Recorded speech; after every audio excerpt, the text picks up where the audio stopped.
क्या सवालों की जलेबी घुमा रहे हो? दिमाग की नस फट जाएगी। थोड़ा शांति रखो। एक रेपिस्ट और मर्डर से मुझे शांति का पाठ पढ़ना होगा। तेरी तो मैं खाल उगलवा लूंगा।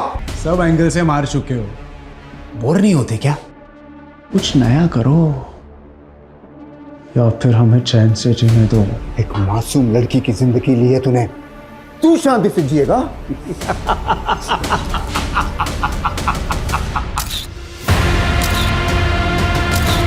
रजनी के मर्डर और गैंग रेप में तुम्हारे साथ 2 लोग और शामिल थे। कौन थे वो? ये सारे सबूत तो वही दावा करते हैं और पुलिस को भी वहां से 3 लोगों के डीएनए बरामद हुए। बबलू, उनके नाम बता दो, कौन थे वो? क्या साहब, पुलिस वाले थक गए क्या? जो आपको भेज दिया एक के एक सवाल बार बार पूछने के लिए। तुम उनको बचाना क्यों चाहते हो? नाम बता दो उनके। सब कुछ हम बता देंगे तो पुलिस क्या है? ओ साहब, खड़े खड़े मेरा मुंह क्या देख रहे हो? अगर खुद मालूम नहीं कर सकते तो वर्दी उतार दो।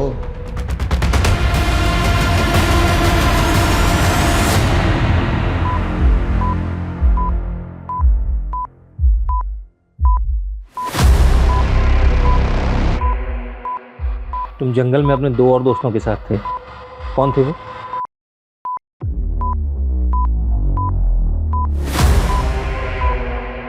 जिंदगी के सफर में गुजर जाते।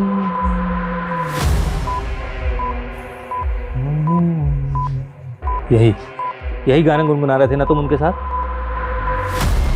गुजर जाते हैं। देखो, तुम अपने साथियों के नाम बता दो तो हम तुम्हारे लिए फिर नहीं आते। ये crime rare of the rarest crime है और 3 में से एक आरोपी ने दोषी मानते हुए फांसी की सजा सुनाती है। The accused will be hang till death.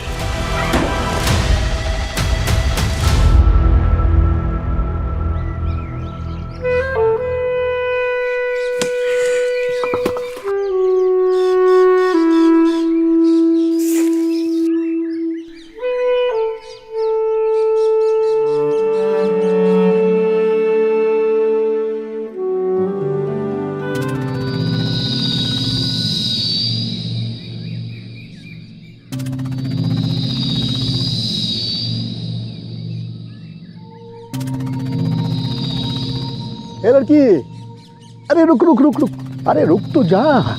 क्या बात है, बहुत लकड़ियां काट रही है आजकल।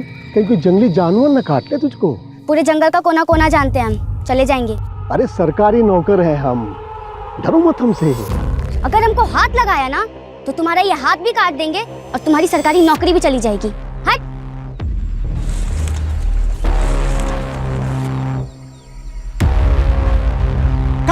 खटाक, फट फट खटाक। क्या बाहर निकल जा, नहीं तो तेरे 10 पुश्तों के भूतों को भी अपना गुलाम बना लूंगा। निकल बाहर। बस छोड़ दूंगे इसको, लेकिन इसको कहे हमार पेड़वा के पास कभी ना आए। अब इसका भूत निकल गया है, कर 4 ठो मुर्गा लेके आ जाना। भुतवा को बलि चढ़ानी होगी, नहीं तो फिर से इसके सर पर भूत आ जाएगा। देखा क्या हाल हो गया इसका। अगले पंचायती चुनाव की तैयारी कर रहे हो का? अब जब तुम जो कह रही हो हम करके दिखाएंगे। अब तुम ही सोचो, तुम्हारे पापा का एक हाथ भी नहीं है, बेचारे को कोनो काम भी नहीं देता है कोई। कैसे पढ़ाएंगे तुमको, कैसे परवरिश करेंगे तुम्हारी? अब ऐसे लोगों का मदद तो होना चाहिए। बिल्कुल सही करें भैया।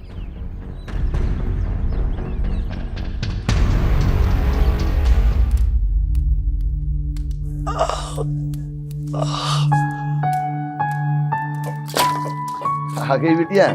आ भी गए और आपकी करस्तानी भी देख ली है। अरे तू तो हमारी अम्मा जैसे पेश आती है। आपका चेहरा देखकर पता चल रहा है कितना दर्द हो रहा है आपको। नहीं होता तो काहे करते हैं मजदूरी। अपनी सेहत का ध्यान रखिए। अम्मा पैसा भेजती है ना टाइम पर। यही तो दुख है कि उसका दिया खाना पड़ता। हर बार सोचते हैं कि उससे पैसा नहीं लेंगे, लेकिन अम्मा को गलत मत समझिए बाबा। तुमको पता है ना कि तुम्हारी अम्मा के पास पैसा कहाँ से आता है। घर का काम करने के लिए गई थी वहां, अब उस अरुण की घर वाली बन के रहती।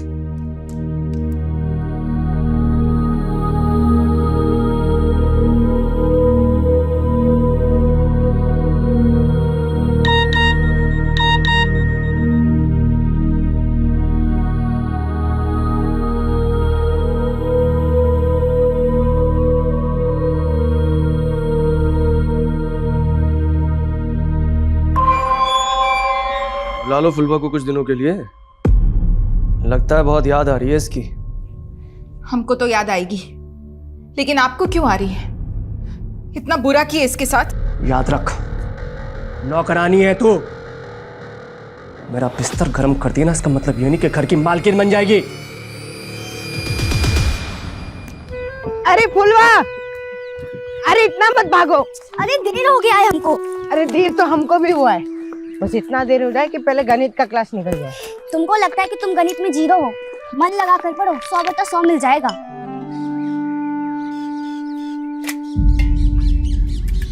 आज फिर दाल खत्म?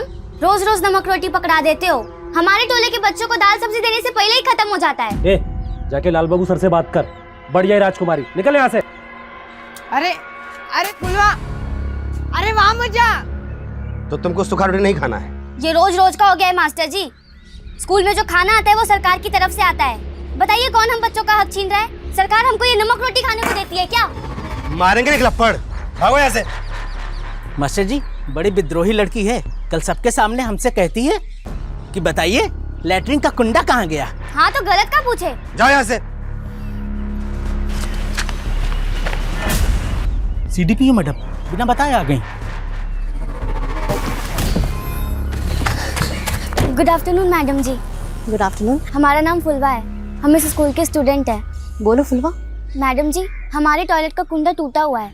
मास्टर जी से कितनी बार बोला, लेकिन वो ठीक ही नहीं करवाते हैं। नमस्ते मैडम।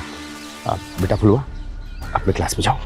और मैडम जी, आधे बच्चों को खाना ही नहीं मिलता है। प्रसाद के जैसा डाल देते हैं, कहते हैं इतना ही आया है। रोज ही नमक रोटी खा के रहना पड़ता है। यार अरुण, उस कंपनी ने पेमेंट रोक के रख ली हमारी। भाई ऐसे बात नहीं बनने वाली है। तू उसमें 10 बार फोन करा कर, मैसेज भेज। अबे प्रेशर डाल उन पे, तब पैसे निकलेंगे वहां से। ले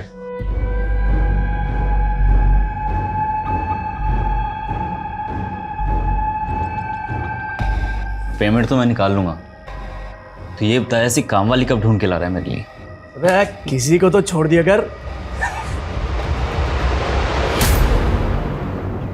अरे फुलवा, थोड़ा धीरे चलो। आज हमको इतनी देर मुर्गा बनाए कि पैर कमर सब दुख रहा है। इसीलिए बोलते हैं पढ़ाई लिखाई किया करो। हंस लो तुम भी। ओ फुलवा को, फुलवा, हाँ क्या हुआ? हाँ क्या हुआ फुलवा को? अमर फुलवा स्कूल से आ रहे थे। कहाँ ले गए उसको? फुलवा, फुलवा, फुलवा,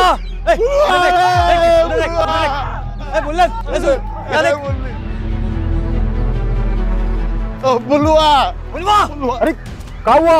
हमारी बिटिया फुलवा। चाचा, मेरे गांव के बच्चे का अपहरण हुआ है और जिसने भी किया ना, छोड़ेंगे नहीं उसको। फुलवा रे, फुलवा, फुलवा, फुलवा, इधर तू देख। चाचा,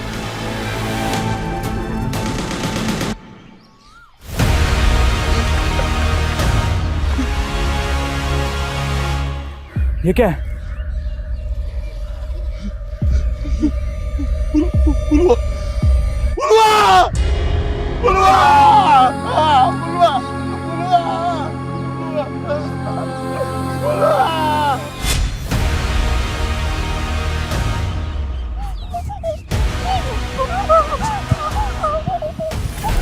अरे कहाँ रह गए तुम? हाँ? पुलिस के आने के बाद आओगे का? जल्दी आओ, यहाँ पूरा तमाशा सेट है। जल्दी। ठीक है।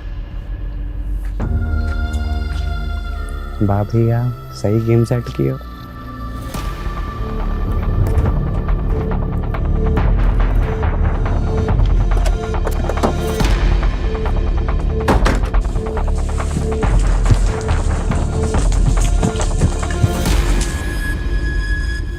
फॉरेंसिक टीम बुलाओ, बॉडी काफी जल गई है।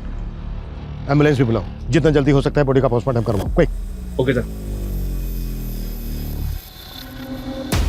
इधर आओ, इधर आओ।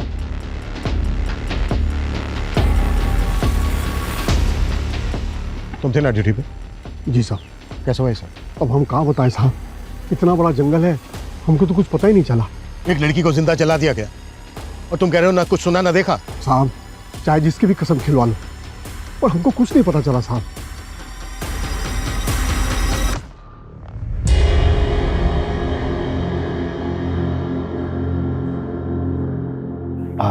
फुलवा के पिता हैं? हाँ साहब। कैसे हुआ ये सब? फुलवा स्कूल से आ रही थी, ये भूटन था उसके साथ।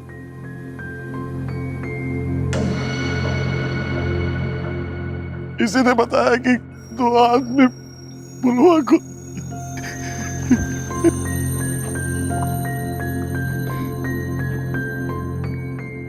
कैसे हुआ ये सब? 2 लोग थे फुलवा को। विशाल, बच्चे को हॉस्पिटल लेके जाओ, पट्टी करवा के लाओ उसकी।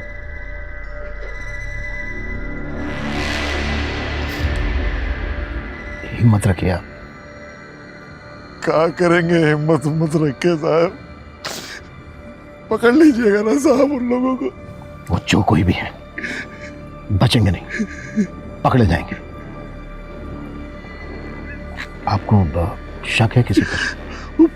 पुलवा के स्कूल के जो टीचर है ना और हेडमास्टर, वही दोनों आएंगे साहब। टीचर और हेडमास्टर? हाँ, वो बच्चे लोग के आग का खाना नहीं देते थे। रोज रोज नमक रोटी पकड़ा देते हो। स्कूल में जो खाना आता है वो सरकार की तरफ से आता है। बताइए कौन हम बच्चों का हक छीन रहा है? सरकार हमको ये नमक रोटी खाने को देती है क्या? तो पुलवा ने उन दोनों का शिकायत उनके बड़े अफसर से किया था, उन दोनों का नौकरी चला गया था। लड़की का बयान सही है, आप दोनों को निलंबित किया जाता है। ये टीचर और हेडमास्टर दोनों को बुलाओ, और जैसे ही बच्चा पट्टी करवा के आ जाता है अस्पताल से, उसके साथ उस जगह पर चलते हैं जहाँ से फुलवा को अपडेट किया गया था। Okay sir.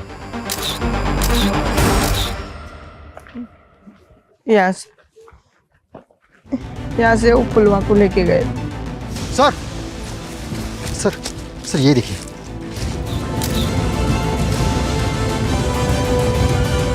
बेटा कुछ और याद है? जैसे किस तरह के कपड़े पहने हुए थे, किस रंग के कपड़े पहने हुए थे? कुछ याद नहीं आ रहा। कोई बात नहीं बेटा, तुम घर जाके आराम करो, हम बाद में बात करें। बेशा बच्चे को घर पहुंचा दो। कहाँ रह गए थे? हाँ, यहाँ सारा कार्यक्रम खत्म होने को आ रहा है और तुम अभी आ रहे हो। अरे हम सारा कार्यक्रम फिट कर देंगे, आप चिंता क्या कर रहे हैं? आइए हमारे साथ। हाँ, पर एक बात का ध्यान रखना, हमारे बारे में एकदम मजबूत दिखाना कि नेता हो तो कैसा, हमारे जैसा। गफ्फार कहाँ है? साहब हमें नहीं मालूम साहब। नहीं मालूम है का क्या मतलब है? इस स्कूल के एक बच्चे को जिंदा जला के मारने का आरोप है इस पे। कहाँ है वो? सर ये तो सेक्स पावर बढ़ाने की दवा है। वहां अंडरगारमेंट्स मिला, शायद वो फुलवा का हो सकता है, और यहाँ पर सेक्स पावर बढ़ाने की दवाई। मतलब पॉसिबल है कि फुलवा के साथ रेप भी हुआ। देखिए आप लोग, इस गांव में ऐसी घटना घटी है जिससे इंसानियत शर्मसार हो जाए। लड़की के बाप का बुरा हाल है, एक लड़की को जिंदा जलाकर मार दिया गया है। और यहाँ हमारे साथ हैं स्थानीय नेताजी। मुरली जी, आप ये बताइए इस हादसे के बारे में आपका क्या कहना है? हमारा तो खून खौल रहा है। यहाँ इतना बड़ा कांड हुई गवा, और ये गांव का सरपंच है कि गांव में ही नहीं है। देखा आप लोगों ने मुरली जी को कितनी चिंता है इस गांव की। और बंद करो, बंद कर कैमरा। किस किस का कैमरा बंद करवाएंगे आप? क्या ये बात सच नहीं है कि सबसे पहले इस हादसे की खबर आपको मुरली जी ने दी है? कैमरा बंद कर। बंद नहीं किया ना तो सब करवा देंगे सब कुछ। देखिए, आप एक पत्रकार की आवाज को बंद नहीं करा सकती। आवाज नीचे।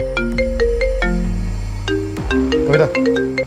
हाँ शर्मा बोलो। सर, ये टीचर लाल बाबू और हेडमास्टर गफ्फार दोनों गायब हैं। मतलब फुलवा के पिता का शक सही हो सकता है। ढूंढ के लाओ उन दोनों को। और सर शर्मा मैं कॉल करता हूँ बाद में। सर ये देखिए, हो सकता है फुलवा को जलाने से पहले उस पर इस चाकू से वार किया गया। ये चिलम, ये सेक्स इनहेंसमेंट की दवा। सर शक के दायरे में तो लाल बाबू और गफ्फार है, लेकिन इस जंगल में नशा करने के लिए, गांजा फूकने के लिए और गलत काम करने के लिए लोग बाहर शहर से तक आते हैं। लेकिन गफ्फार और लाल बाबू गायब क्यों हैं? पता करो हादसे के वक्त उनको यहाँ पर देखा गया था क्या? और ये जो दवा है, पता करो किस मेडिकल स्टोर से खरीदी गई थी। मेरे ख्याल से डॉक्टर के बिना प्रिस्क्रिप्शन के तो ये नहीं मिलेगी। सर हमें आपसे एक बात करनी है। देख, अगर इंटरव्यू की बात करना है तो। सर इंटरव्यू की बात नहीं कर रहे हैं हम, ऐसा ही केस कवर किए थे हम पहले। ऐसा ही केस मतलब ऐसे ही चाकू, चिल्लम, दवाई क्राइम सीन पर मिला था। उसमें एक दोषी पकड़ा भी गया था, लेकिन उसके 2 दोस्त अभी तक पकड़े नहीं गए। कविता ये जिस केस की बात कर रहे हैं ना, उस केस के बारे में मैंने भी सुना था। उस केस को आइडेंटिफाई करके उसकी फाइल मेरे पास लेके आओ। डिटेल में SMS करता हूँ। सर। मूव।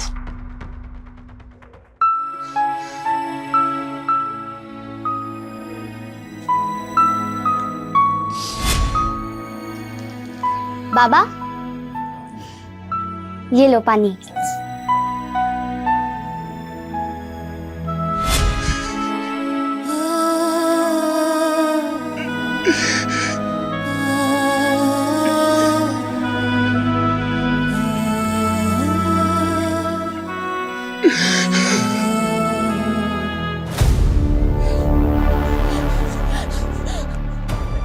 ये हमारे बच्चे के साथ क्या हो गया? अरे कुछ तो कहिए आप। वो तुम्हारी बिटिया सिर्फ इसलिए थी कि तुम्हारी कोख से जन्मी थी। वो सिर्फ हमारी बिटिया थी। ऐसा मत बोलिए। तुम लेके गई थी ना उसको कुछ दिनों के लिए शहर में, कैसा ख्याल रखा था उसका तुमने और तुम्हारे उस प्रेमी ने।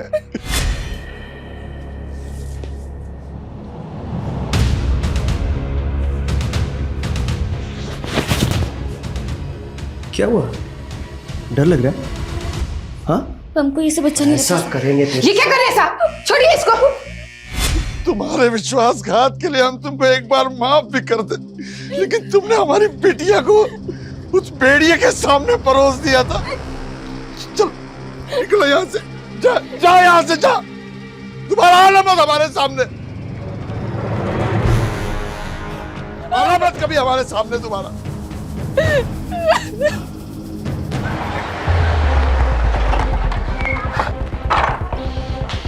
पूरा घर अच्छी तरह से सर्च करो।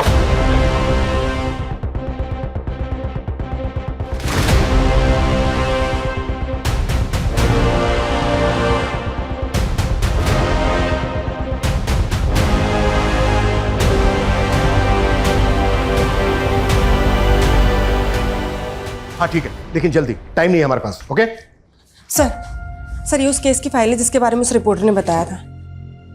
सर आसपास के इलाके में कोई भी सेक्सोलॉजिस्ट नहीं है जिसने ये टैबलेट प्रिस्क्राइब की हो, और सर किसी भी मेडिकल वाले ने ये टैबलेट नहीं बेची है। इसका मतलब ये है कि ये दवा इस इलाके के बाहर से खरीदी गई है, और क्राइम सीन से जो एविडेंस बरामद हुए थे वो सेम है, चिलम, नाइफ और सेक्स मेडिसिन की स्ट्रिप। यस सर रजनी नाम की लड़की का 3 लोगों ने रेप किया और उसे जिंदा जला के मार दिया। सर क्राइम सीन पे 3 लोगों के DNA मिले थे, जिसमें से एक ने अपना जुर्म कबूल कर लिया, लेकिन उसने अपने दोनों साथियों के बारे में बताने से मना कर दिया। तुम उनको बचाना क्यों चाहते हो? नाम बता दो उनके। सब कुछ हम बता देंगे तो पुलिस क्या है? अच्छा ये रजनी की फैमिली में सिर्फ रजनी की माँ थी। माँ ये देखिए, ये हमने बनाया है। ये रोटी तरकारी तू बनाई है? हाँ माँ। सच में? अरे हम तो कढ़ी बनाना भी सीख रहे हैं, कल बना के लेके आएंगे। ये खाना वाना बनाने का काम ना हम कर लेंगे, तू बस पढ़ाई पर ध्यान दे।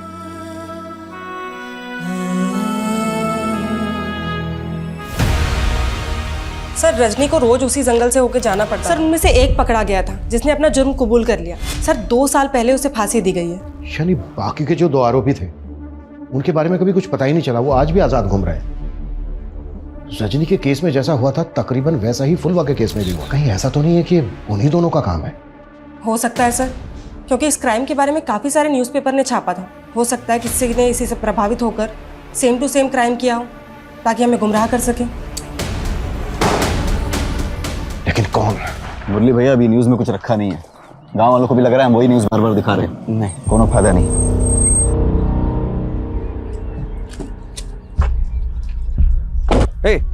रुको, थोड़ी देर और रुक जाओ।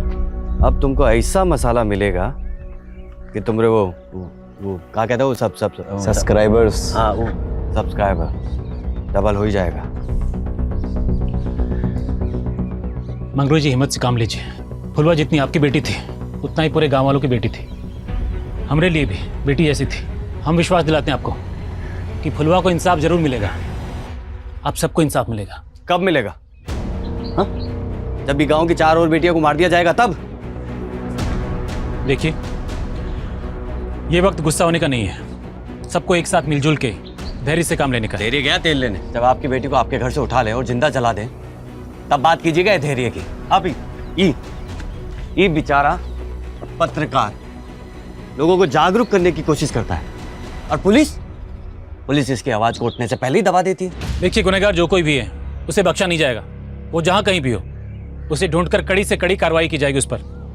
यह हमारा आश्वासन है। चलो।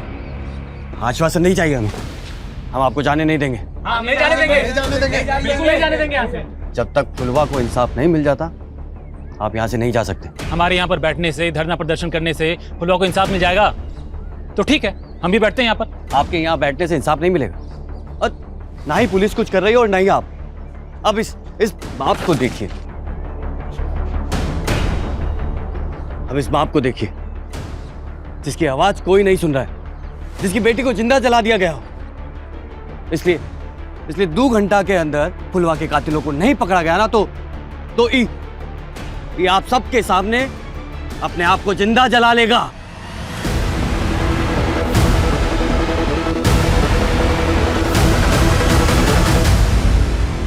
Thank you sir. सर मुझे मालूम था आप हमें रजनी गैंग रेप और मर्डर केस रीओपन करने की परमिशन जरूर देंगे। हम दोनों केसेस पर एक साथ काम करेंगे सर। जय हिंद सर। कविता, रजनी का केस जिस ऑफिसर ने हैंडल किया था हमें उससे मिलना होगा, एक बार बात करो सर। हेलो सर, गांव में हंगामा मचा हुआ है। फुलवा के बाप ने खुद को जलाने की धमकी दी है सर। व्हाट? ये क्या बकवास कर रहे थे आप? दिमाग खराब हो गया आपका? फुलवा के पापा ऐसा कुछ नहीं करने वाले। मैं अभी जाके साहब जी को बता देती हूँ। अरे समझो, अगर ऐसी धमकी नहीं देंगे तो पुलिस कोई कार्रवाई नहीं करेगी। तो बेटी के कातिल को पकड़वाने के लिए बाप अपनी जान दे दे? ऐसा कभी नहीं होगा। ऐसा होगा। अगर फुलवा के कातिल नहीं पकड़े गए तो हम सच में अपने आप को जला लेंगे।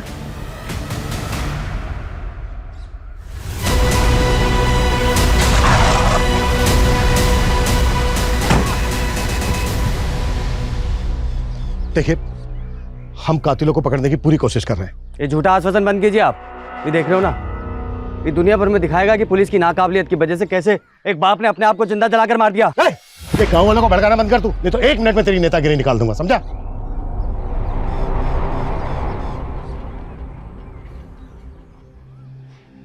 देखिए, आप जो ये कर रहे हैं प्लीज बंद कीजिए ऐसे।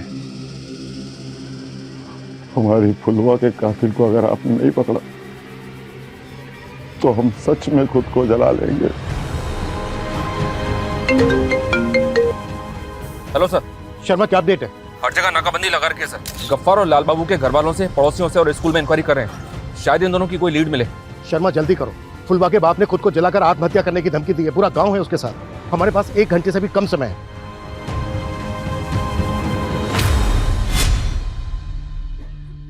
कैसा बनाया हम खाना? खाना तो इतना बढ़िया बना है जैसे हलवाई की बिटिया। लेकिन पढ़ाई वढ़ाई ठीक चल रही है ना? आई learning English. My father name is Mangru. आजकल इंग्लिश में ही बात करते हैं हम। शाबाश, तू हमारा नाम बहुत रोशन करेगी। अरे बाबा, आपको तो कुछ अच्छा बताने में भी मुश्किल होता है। You start cry. माने आप रोने लगते हैं। तो अब नहीं रोएंगे।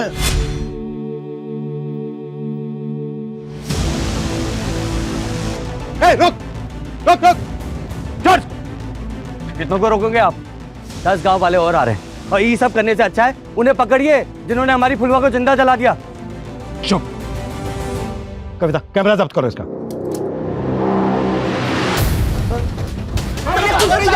नहीं जी पाएगा, अपनी बिटिया के बगैर नहीं जी पाएंगे। रुकिए रुकिए कविता, संभालो उनको। हेलो सर, दोनों को पकड़ लिया। देखिए, हमने गफ्फार और लाल बाबू को पकड़ लिया। क्या झूठ बोल रहे हैं साहब? बस बस, मतलब बस। देखिए, फुलवा के कातिल पकड़े जा चुके हैं।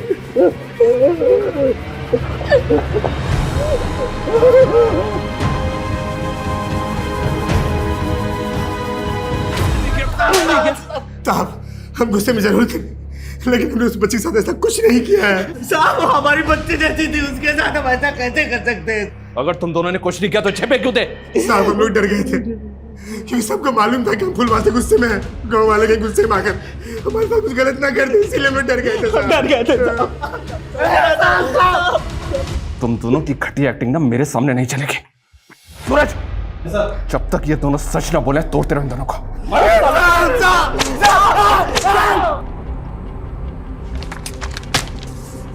पोस्टमार्टम रिपोर्ट से कुछ भी पता लगाना मुश्किल है। फुलवा की बॉडी इतनी ज्यादा जल गई है कि उसके साथ रेप हुआ था ये भी पता नहीं चल सकता। और रजनी केस में जिस इकलौते मुजरिम को फांसी हुई थी वो भी इस बात से मुकरा नहीं था कि गैंगरेप के बाद उन तीनों ने मिलकर पहले विक्टिम की बेरहमी से जबान काटी। तो क्या उन्हीं दोनों साइको किलर का काम है या फिर फुलवा के ही गांव से कोई है? और सर ये गफ्फार और लाल बाबू ये दोनों भी कुछ नहीं कबूल रहे। क्राइम सीन से जो अननोन फिंगरप्रिंट्स मिले थे वो भी गफ्फार और लाल बाबू से मैच नहीं करते। तो सर क्या हो सकता है? इन दोनों ने ग्लव्स पहन रखे थे या फिर कोई और था? मगर कौन? किसी दूसरी बस्ती का, गांव का, शहर का, या फिर कोई ऐसा जिसे बहुत अच्छी तरह से पता था कि वो जंगल इतना घना है कि फुलवा को कोई बचाने नहीं आ पाएगा। रजनी और फुलवा के केसेस में समानता है। शर्मा, रजनी का केस जिस ऑफिसर ने इन्वेस्टिगेट किया था उससे बात हुई? जो 3 एक्यूज थे उसमें से बबलू जिसको हमने इन्वेस्टिगेट किया, हमने सारे प्रोसीजर्स फॉलो किए। 3rd degree torture, narco test, lie detector test, लेकिन न जाने किस मिट्टी का बना हुआ था वो, उसने कभी कुछ उगला ही नहीं। यहाँ तक कि जिस इंसान से वो एक बार मिला हो उसको भी बुला के पूछताछ की, मगर कुछ पता नहीं चला। जैसा कि आप जानते हैं बहुत कुछ ऐसा भी होता है जो ऑन द रिकॉर्ड नहीं होता। तो क्या कुछ ऐसा है जिससे हमें इस केस में हेल्प मिल सके? देखिए, मैं तो आपको अपनी ऑब्जर्वेशन के हिसाब से बता रहा हूँ कि उसकी बॉडी लैंग्वेज को देखकर के ऐसा लगता था कि वो बहुत ही सनकी किस्म का इंसान है। ओ साहब, खड़े खड़े मेरा मुंह क्या देख रहे हो? अगर खुद मालूम नहीं कर सकते तो वर्दी उतार दो। शायद बबलू हम लोगों के साथ खेल रहा था। वो जो 2 लोगों की बात करता था वो 2 लोग थे ही नहीं। लेकिन डीएनए तो मिले थे बाकी 2 लोगों के भी। हाँ वो ठीक है, लेकिन नतीजा तो कुछ भी नहीं निकला।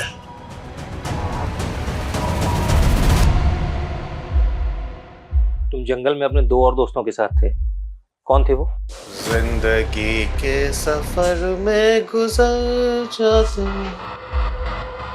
साथियों के नाम बता दो तो हम तुम्हारे लिए फिर नहीं आते। तो जितनी जल्दी सच बताएगा ना उतनी जल्दी तेरे साथ इंक्वायरी बंद होगी, समझ ले। साहब हमें कोई फंसा रहा है, हमने ऐसा कुछ नहीं किया। पता चल गया हमें, तेरी सिर्फ एक ही मंशा थी, सरपंच बनने की। और क्या जानते हो उसके बारे में? वो सरपंच बनना चाहता है और उसकी नज़रें भी गंदी हैं साहब। फुलवा को भी वैसी नज़र से देखता था। देख मोटे, एक बार तेरे फिंगरप्रिंट्स मैच हो गए ना, उसके बाद मैं तुझे बताता हूँ कि एक बच्ची के साथ इतनी दरिंदगी करने का अंजाम क्या होता है।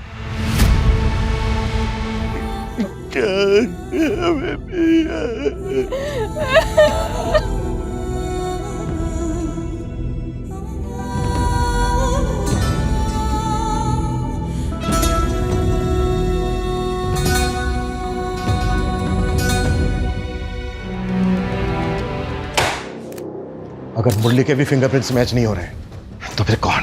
रजनी के केस से भी ऐसा कुछ नहीं मिल रहा है जिससे हम किसी नतीजे तक पहुंच सके। बबलू जो पकड़ा गया था, जिसने अपना जुर्म कबूला था, जिसको फांसी हुई थी, उसकी वाइफ ने अपनी स्टेटमेंट दी थी। हालांकि कोई लीड नहीं मिली थी। उसकी वाइफ का है आजकल, पता करो। सर, एक आदमी ऐसा है जिसको अभी तक हमने शक के दायरे से दूर रखा है। कौन? Bhola Yadav, forest guard. उसकी ड्यूटी है सर जंगल में आते आते लोगों की खबर रखना। ऐसा कैसे हो सकता है कि उसने फुलवा की चीख ही नहीं सुनी?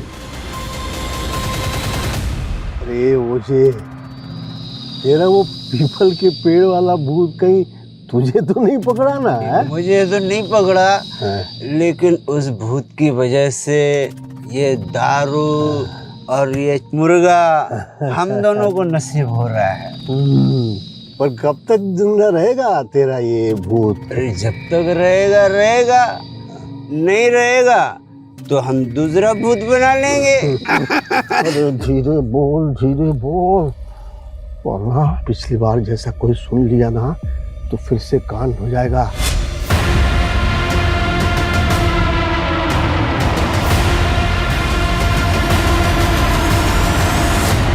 बड़ी मुश्किल से उस जंजाल से बाहर निकले हैं, हैं? अब कोई परेशानी नहीं चाहिए भाई, शांति चाहिए, हैं? अरे अरे अरे मेरी बात, अरे सर, ये पुष्पा यहीं रहती है ना? हाँ साहब, 2 साल हो गए उसको यहाँ से गए। आप ये पुष्पा और बबलू इन दोनों के बारे में अच्छी तरह से जानते हैं? जी साहब। कुछ बता सकती हैं जब बबलू नशा करने लगा तब दोनों में बहुत झगड़ा होने लगा। उसके बाद उसे पता चला कि बबलू अरेस्ट हो गया, तब जाकर उसकी हालत सुधरी। हालत ठीक हो गई मतलब उसने दूसरी शादी कर ली, उसके बाद नया घर ले लिया, लेकिन अब हमारी उससे कोई बातचीत नहीं होती। अच्छा, आपको ये पता है कि अभी कहाँ रहती है वो? शायद इंदिरा नगर में। तुम फॉरेस्ट गार्ड हो, ड्यूटी पर भी थे, पर तुमने ना कुछ देखा ना सुना। पता है क्यों?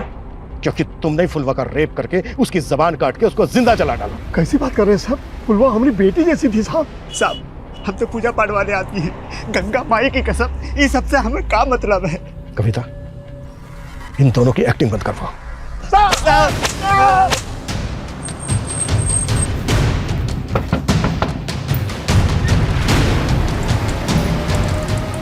जी कहिए। आपका नाम पुष्पा है ना? जी। और आपके पति का बबलू? था, लेकिन बबलू ना इस दुनिया में है और ना ही मुझे उसके बारे में कुछ बात करनी है। पर हमें उसके बारे में आपसे बहुत जरूरी बात करनी है। क्या हुआ पुष्पा? अरे कुछ नहीं, वो बबलू के बारे में पूछताछ करने आए हैं बस। देखिए, उससे हमारा कोई लेना देना नहीं है। कमाल है, आप लोग तो बिना सवाल के ही जवाब पे जवाब देते जा रहे हैं, जैसे कि आपको पहले से पता था कि यहाँ पे पुलिस आएगी और हमसे ये सवाल करेगी। नहीं, लेकिन इतना ज़रूर पता था कि बबलू मेरी ज़िंदगी की इतनी बड़ी गलती थी, तो उसका फल तो मुझे भुगतते रहना होगा ना। खैर पूछे, क्या पूछना चाहते हैं आप? बबलू ने जो जुर्म किया था उसमें उसके साथ कौन कौन था? पुलिस ये सवाल मुझसे पूछती रही थी, लेकिन मुझे कुछ नहीं मालूम है, ना ही उसके केस के बारे में और ना ही मुझे उसके दोस्तों के बारे में कुछ पता है। साहब बस मुझे इतना ही मालूम है कि बबलू हमेशा गांजा फूकता रहता था, फिर एक दिन उसने किसी बच्ची का रेप करके मर्डर कर दिया। बस उसी दिन मुझे उससे घिन आ गई। इसलिए उसके जेल जाने के बाद आपने दूसरी शादी कर ली। मेरी किस्मत अच्छी थी कि मुझे पंकज मिल गए, और वैसे भी मैं क्या करती, पूरी जिंदगी उस कमीने की परछाई में गुजार देती। अच्छा, आप दोनों एक दूसरे को बबलू के जेल जाने से पहले से जानते थे? जी वो कितने साल पहले से? जी हम एक ही गांव से हैं। अच्छा, मतलब बबलू की और इनकी शादी होने के पहले से ही? जी। तुम करते क्या? जी हम कुक हैं। एक मामूली से कुक से शादी करने के बाद पुष्पा के पास इतना पैसा आ गया कि उसने खुद का घर भी खरीद लिया। कहीं पुष्पा को कोई राज छिपाने के पैसे तो नहीं मिले किसी से? हो सकता है सर, इसलिए मैंने पुष्पा की पिछले 10 साल की बैंक स्टेटमेंट निकालने के लिए उसके बैंक से कांटेक्ट किया। वो अभी थोड़ी देर में उसका स्टेटमेंट मुझे ईमेल कर देंगे। सर। हाँ हाँ ठीक है, ओके। सर, ये पुष्पा की बैंक डिटेल्स। कोबाल की सजा के दौरान पुष्पा के अकाउंट में कई बड़े अमाउंट्स ट्रांसफर किए गए थे और ये सारे पैसे पंकज के अकाउंट से आए थे। ये पंकज के पास इतना सारा पैसा कहाँ से आया होगा? वो तो एक मामूली सा कुक है, किसी 5 स्टार होटल में शेफ तो है नहीं। रजनी के केस में पंकज से पूछताछ हुई थी? नहीं सर, ना तो इंक्वायरी हुई, ना उसका डीएनए लिया गया और ना ही फिंगरप्रिंट्स। रडार में था ही नहीं वो। आई थिंक हमें देर नहीं करनी चाहिए। सबसे पहले पंकज का डीएनए सैंपल और फिंगरप्रिंट्स लो, उसके बाद हम पुष्पा और पंकज से बात करते हैं। Okay sir. हमें क्यों परेशान किया जा रहा है साहब? हाँ सर, हमारे अकाउंट में जो पैसे हैं उसका हिसाब किताब दे सकते हैं हम आपको। सुपर, तो फिर इस बात का भी हिसाब किताब दे दो। रजनी के गैंग रेप और मर्डर में जिन 3 लोगों के डीएनए मिले उसमें से तुम्हारा भी मैच हुआ है। क्या पंकज तुमने? नहीं, इनको कोई गलतफहमी हुई है। एक्टिंग बंद करो दोनों।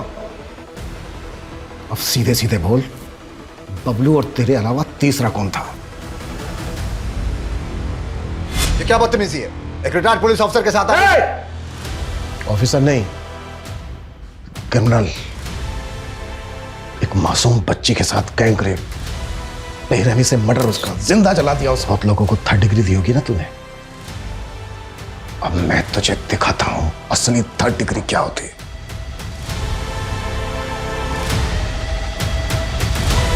मैं उन दिनों अकेले रहा करता था और पंकज मेरे यहाँ खाना बनाने के लिए आया करता था।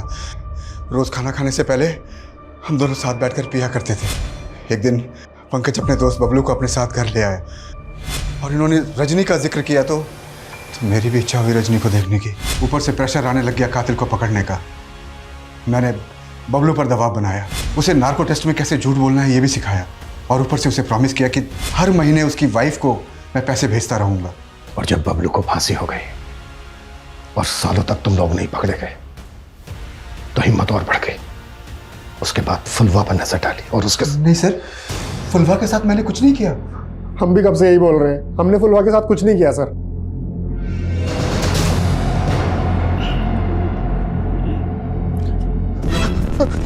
अरे क्या हुआ? बुझाया दिया। ठीक है तुम। अरे पकड़ा जाते हम। हटाओ। क्या हुआ बहन? पता नहीं भाई से क्या हो गया। इसके दिमाग पर गहरा असर हुआ है जब से फुलवा गई है। फुलवा के केस में जो फिंगरप्रिंट्स मिले वो श्याम और पंकज के भी नहीं है।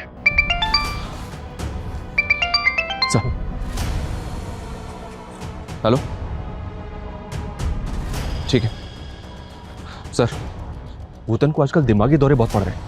गाँव वालों को ऐसा लग रहा है कि फुलवा के साथ जो हुआ वो उसको हॉन्ट कर रहा है। हॉन्ट कर रहा है? पता करो तेरा माजरा क्या है। अरे काय तंग कर रहे, हमें नहीं मालूम है। हमारा सर दर्द से फटा जा रहा है। ये उस दवाई का साइड इफेक्ट है जो तूने ली है। अरे कौन सी दवाई? हमने कोई दवाई नहीं ली है। अच्छा, तो फिर उस दवाई की स्ट्रिप पे तेरे फिंगरप्रिंट्स कैसे मिले हमें? अरे वो जब पुलवा को ले जा रहे थे तब हो सकता है कि हमारा हाथ उस दवाई पे लग गया होगा। वो दवाई हमें वहां से नहीं मिली है जहां से फुलवा को अगवा किया गया। सर ये तो सेक्स पावर बढ़ाने की दवा है। क्या छिपा रहा है हमसे? हाँ, हमने भी पुलवा के साथ। और कौन था तेरे साथ? और कौन कौन था तेरे साथ?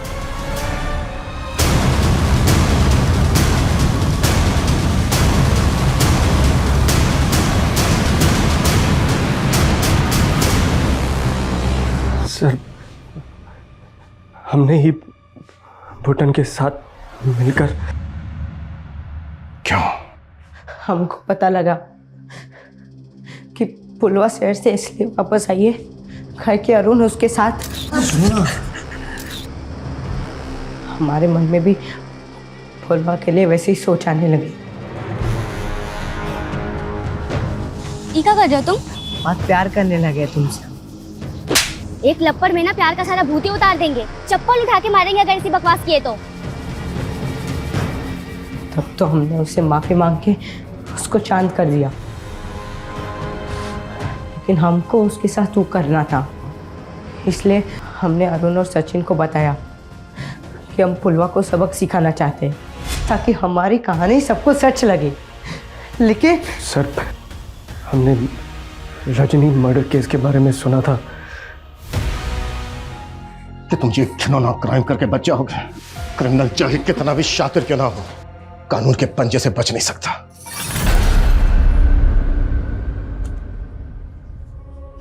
कितनी बार बोला है बाबा, समय से खाना खा लिया कीजिए। तुम्हारे ही राह देख रहे थे।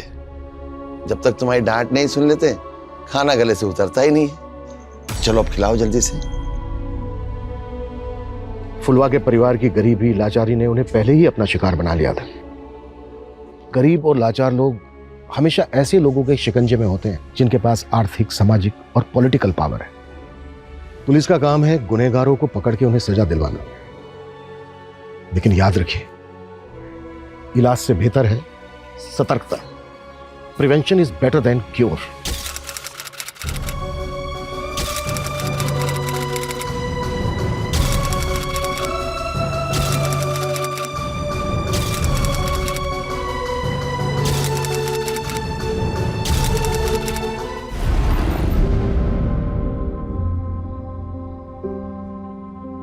मंजू, ये कितना गीला पोछा लगा रही है?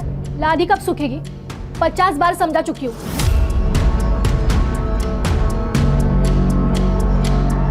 लेकिन तेरे दिमाग में ना कुछ घुसता ही नहीं है।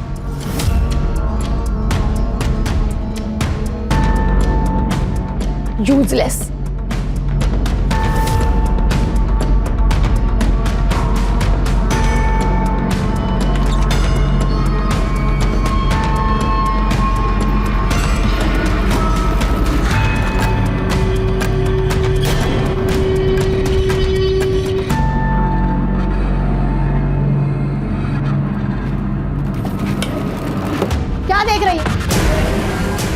हर जगह पे नजर रहती है ना तेरी।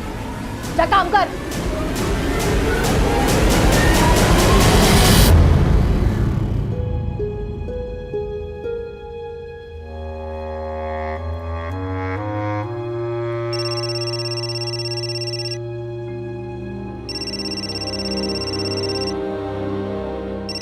किशोर, ताई का फोन है।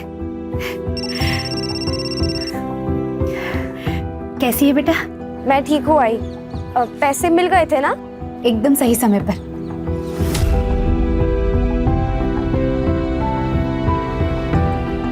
किशोर का सिलेंडर बस खत्म ही होने वाला था। क्या? तो किशोर ठीक है ना अभी?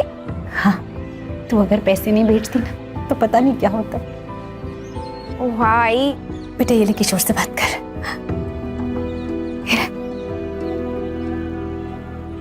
ताई, अब मुझसे मिले कब आओगे?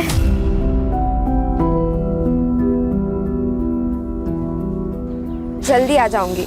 तू ठीक हो जा, फिर मैं तुझे हवाई जहाज में ले चलूंगी। प्रॉमिस? प्रॉमिस।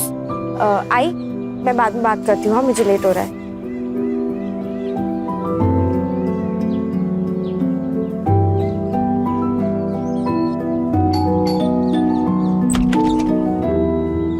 टाइम मिला तुझे वापस आने का?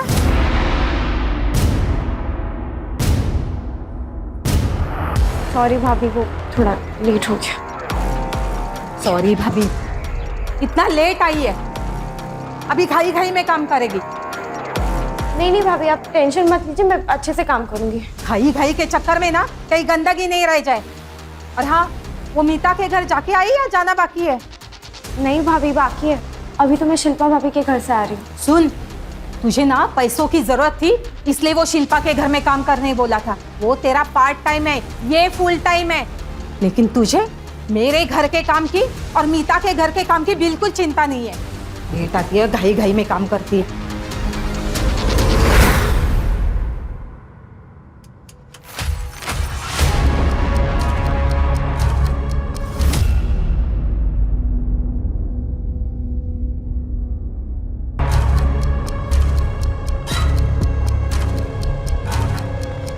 नीतू, मैं जा रहा हूँ। आई, मैं जा रही हूँ। मंजू, चॉकलेट तेरे लिए, बाद में खा लेना, ठीक है? लेना, और आई को बोलना मत।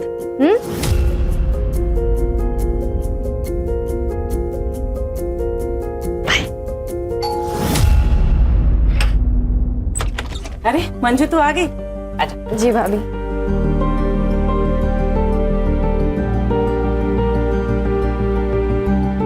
और नाश्ता किया मंजू तूने? नहीं भाभी। भूखे पेट काम करेगी तो ताकत कहाँ से आएगी तुझे? चलो, मैंने पोहे बनाए, जल्दी जल्दी पोहे खा लो। अरे नहीं भाभी, रहने दीजिए, वैसे भी आज बहुत काम है। अरे खा लो। नहीं भाभी, मैं कह रही हूँ ना। चलो रख दो वो काम वहाँ पे। अरे नहीं भाभी, तू बैठ जा। अभी झाड़ू फिर भाभी के नहीं, बाद में करते हैं ना काम। तू बैठ जा, बैठ जा। चलो पोहे खा ले, ठीक है? मैं आती हूँ।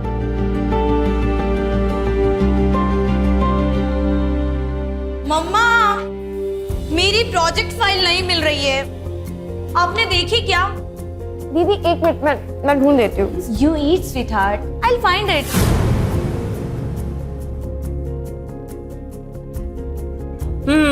ये रही तुम्हारी प्रोजेक्ट फाइल। मैंने कल ही मंदिर में रखी थी, तुम्हें अच्छे मार्क्स आए ना, इसीलिए। मम्मा, आपका ही अंधविश्वास भी ना। आर्या, Yes. बेटा रेडी?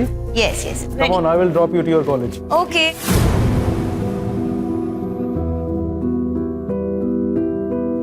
बाय मम्मा। बाय बेटा। Bye bye Manju.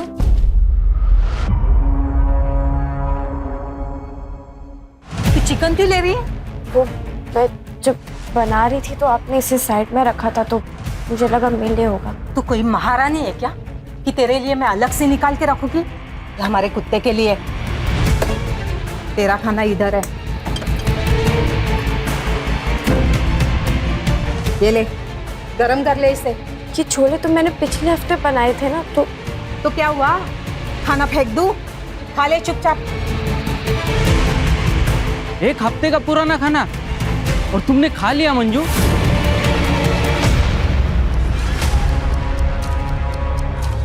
तो क्या करती? भूख लगी थी तो खा लिया। कि लोग ना बाइयों के साथ ऐसे ही बर्ताव करते। नीता भाभी, देविका, आर्या, नवीन सर, ये सब अच्छे, लेकिन बाकी सब तो हैवान है, हैवान।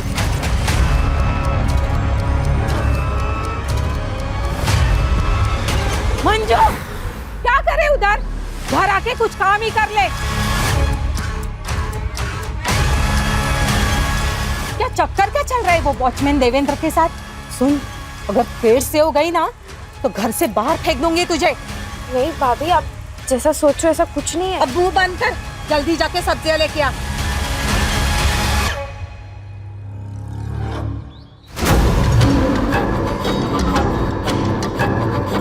देखो दत्तू, तुम मेरा रास्ता छोड़ दो, ठीक है? अभी धाड़ियों में लेके जाऊंगा और अपनी मनमानी करूंगा, समझी क्या?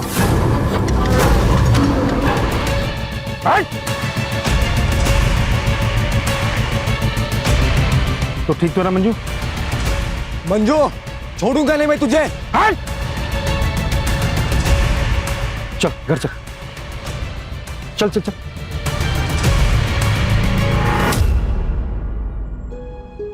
मंजू, मंजू ऐसे मत रो, हिम्मत से काम लो।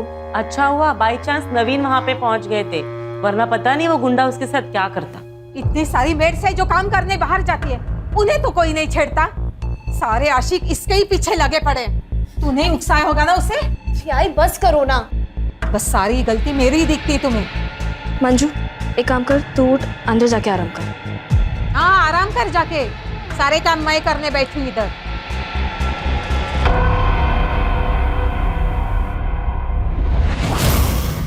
बेटा मेरी मजबूरी थी, नहीं तो तुझे काम पर कभी नहीं जाने देती। खुद मेहनत करके दोनों को पाल लेती, लेकिन किशोर को मेरी जरूरत है। और तेरे बाबा के बारे में तो जानती है ना, सारा पैसा दारू में उड़ा देते हैं। मुझे पूरा यकीन है एक दिन ये सारी मुसीबतें खत्म हो जाएंगी।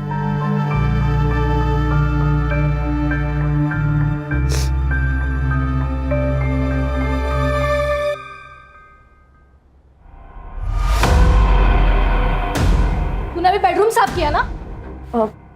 हाँ दीदी, मैंने अच्छे से साफ किया है। हाँ, और कबर्ड भी। तेरी नजर थी ना पैसों पे, पूरे 5,000 रुपए गायब हुए। कहाँ पे गए पैसे? नहीं दीदी, मुझे इस बारे में कुछ नहीं पता है। पैसे कहाँ पे बता मुझे, मुझे नहीं पता। दीदी आराम से पहले आप शांत हो जाइए। मैं क्या कह रहा हूँ, आप एक बार फिर से चेक कर लीजिए, क्योंकि मुझे नहीं लगता कि मंजू ने ऐसा कुछ किया होगा। नहीं सत्यम, मुझे पूरा यकीन है कि ये इसी का किया धरा है। नहीं दीदी, मुझे सच में नहीं पता। नहीं पता? तुम्हारी पर्स कहाँ पे? एक मिनट भैया, मैंने सच में नहीं लिए पैसे। अभी पता चल दीदी, मैंने नहीं लिए। मैंने ये क्या? सत्यम, पुलिस को फोन लगाओ। दीदी, पुलिस नहीं, माफ कर दीजिए दीदी, मुझे पैसों की जरूरत, मैं चोर रही हूँ। ये सब नौटंकी ना मेरे सामने नहीं चलेगी, समझी? दीदी मैं क्या कह रहा हूँ, वैसे भी पहली बार गलती की है इसने, तो मैं सोच रहा हूँ कि इसे इस बार वार्निंग देकर छोड़ देते हैं। लेकिन ये पहली और आखिरी वार्निंग है, आइंदा से ऐसे कुछ किया ना तो सीधा जेल भेज दूंगी।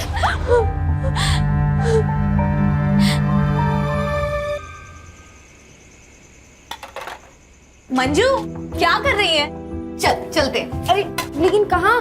अरे यार, मम्मा पापा देविका के पेरेंट्स के साथ बाहर गए, हम भी कहीं चल के पार्टी करते हैं ना। लेकिन दीदी, हम जा कहाँ रहे हैं बताइए। अरे तुम बैठो, हम लॉन्ग ड्राइव पे जा रहे हैं। सिट।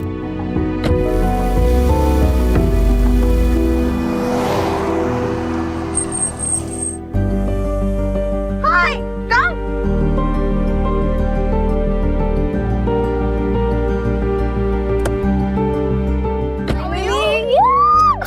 कैसी है? I am good. अरे इसी के लिए? हाँ यार, चलो फिर मजा आने वाला है। चले मंजू, चलो।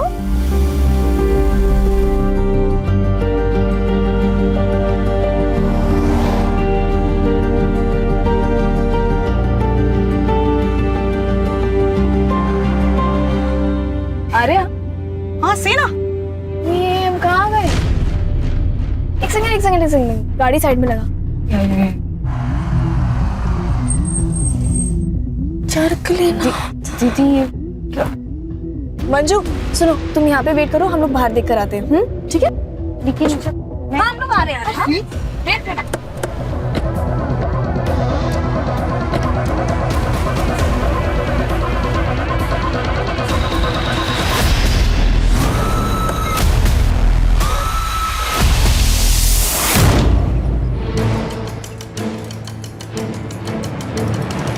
अरे तू अब तक मीता के घर काम करने गई नहीं?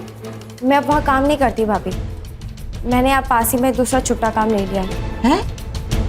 ऐसा क्यों? वहाँ काम बहुत होता है ना भाभी, इसलिए।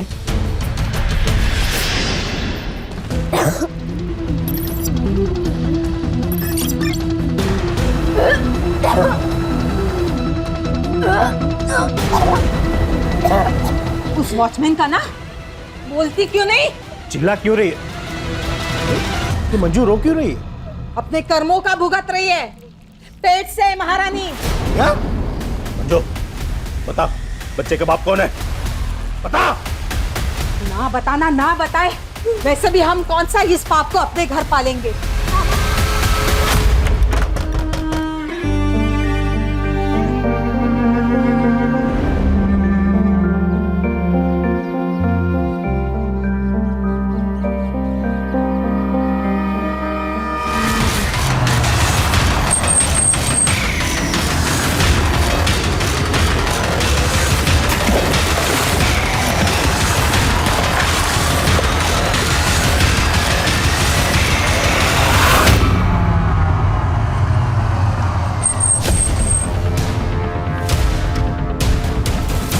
सर, पास के झोपड़पट्टी वाले को नाले में एक थैलियाँ मिली है। इस थैली के अंदर बॉडी के टुकड़े मिले। चेहरे की फोटो खींच के सारे महाराष्ट्र के पुलिस स्टेशन में सर्कुलेट कर दो और बॉडी को पोस्टमार्टम के लिए भेज दो। Okay sir. बॉडी आइडेंटिफाई हो गई है। मंजू काले नाम है, उम्र 17 साल। सर, कुछ दिन पहले हिंजवड़ी पुलिस स्टेशन में उसने एक कंप्लेंट भी लिखवाई थी। सर, मंजू घर में काम करने वाली बाई थी। सर, उसने शिल्पा माथुर और उसके भाई सत्यम राठी के खिलाफ कंप्लेंट की थी कि वो उनको सैलरी नहीं दे रहे। और उनका क्या कहना है? सर, शिल्पा का ये कहना है कि मंजू ने उनके घर पे चोरी की थी। मंजू को उन्होंने रंगे हाथों पकड़ा भी था, इसलिए उसको बाद में नौकरी से निकाल दिया। ठीक है, ओके सर। सिर की शिल्पा और उसके भाई को बुला लो।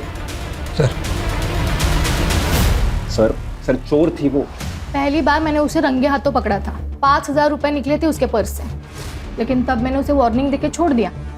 लेकिन कुछ दिनों बाद फिर से मैंने उसे 3,000 रुपए के साथ रंगे हाथों पकड़ा। फिर मैंने डिसाइड कर लिया कि उसे नौकरी से निकालना होगा। उस पर तरस खा के मैंने काम पे रखा था। 1 नंबर की कामचोर थी वो, काम पे कम और घर के बाकी सामानों पे ज्यादा नजर थी उसकी। और तो और सर, थोड़ी मूडी भी थी। इन लोगों को बस मुफ्त का पैसा चाहिए होता है। वैसे तो मंजू मेनली नवीन और बलराज के घर पे काम करती थी, पर उसे पैसों की बहुत ज़रूरत थी, इसलिए मैंने उसे पार्ट टाइम जॉब पे रख दिया था। पर मुझे क्या पता था कि वो हमारे घर पे ही चोरी करेगी। गणेश भाई, सर, मंजू जहाँ जहाँ काम करती थी ना, वहाँ के एड्रेस जरा लिखवा दीजिए।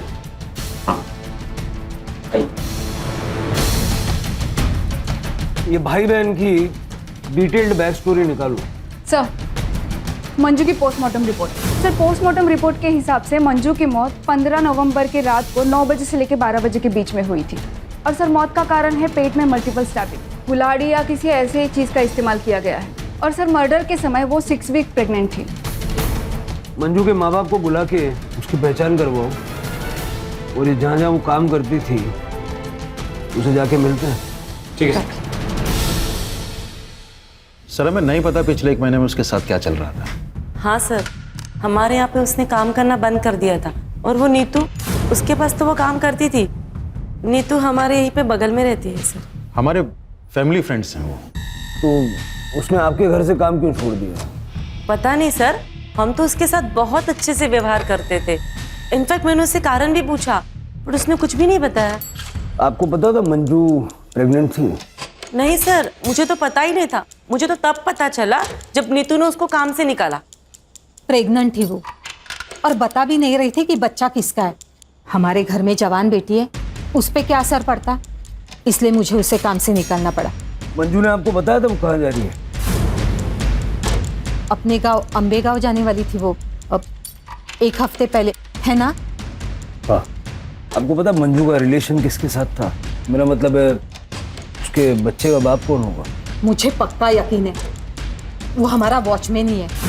देवेंद्र नाम था उसका। घंटों बातें करते रहते थे वो। एक दिन तो मैंने देखा था मंजू के गले में हाथ डाल के खड़ा था वो। मंजू, अंदर आजा, क्या करे उधर? हमारा शक तो तब गहरा हुआ जब मंजू के जाने के अगले दिन ही देवेंद्र ने भी काम पे आना बंद कर दिया। उसने सोसाइटी के सेक्रेटरी को बताया कि उसे कहीं और जॉब मिल गई है। मंजू की किसी के साथ कोई दुश्मनी, लड़ाई झगड़ा ऐसा कुछ था? नहीं नहीं सर, उसकी तो किसी से भी कोई बातचीत नहीं थी, वो तो अपने आप में ही रहती थी। ये वॉचमैन का क्या नाम बताया आपने? देवेंद्र यादव। उसका नंबर दे दीजिए। सर, देवेंद्र यादव ने बताया कि वो सातारा में जॉब करता है। उसने कहा कि कल वो थाने आ जाएगा। और सर ये शिल्पा के भाई सत्यम को जुए खिलाता है। इसने बहुत सारे लोगों से पैसे भी उधार ले रखे हैं। इतना नहीं, इसने बहुत सारे लोगों से मारपीट भी की है। मतलब हो सकता है कि पैसों का जोल सत्यम ने किया और इल्जाम मंजू पे डाल दिया। लेके आओ इस सत्यम को। हाँ सर, मैं दीदी के कबड़ से छोटी छोटी अमाउंट लिया करता था सर, ताकि दीदी कभी नोटिस ना कर पाए। एक दिन मंजू ने मुझे ऐसा करते हुए देख लिया सर।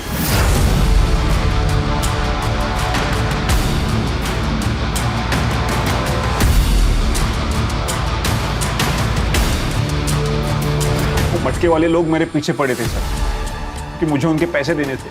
इसलिए सर एक दिन मैंने सीधे 5,000 रुपए निकाल लिए और फिर दीदी को शक हो गया ना, इसलिए मैंने वो पैसे फिर से मंजू की पर्स में रख दिए और फिर दीदी को मंजू की पर्स से वो पैसे मिल गए सर। फिर भी मैंने दीदी से कहा था सर, मंजू को एक और मौका देने के लिए।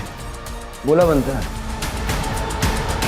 इसका डीएनए सैंपल लो और शहर से बाहर जाना नहीं, अच्छे बच्चे की तरह घर में रहना। चल इसका सीडीआर और लोकेशन निकल लो। देखो 15 नवंबर की रात को था।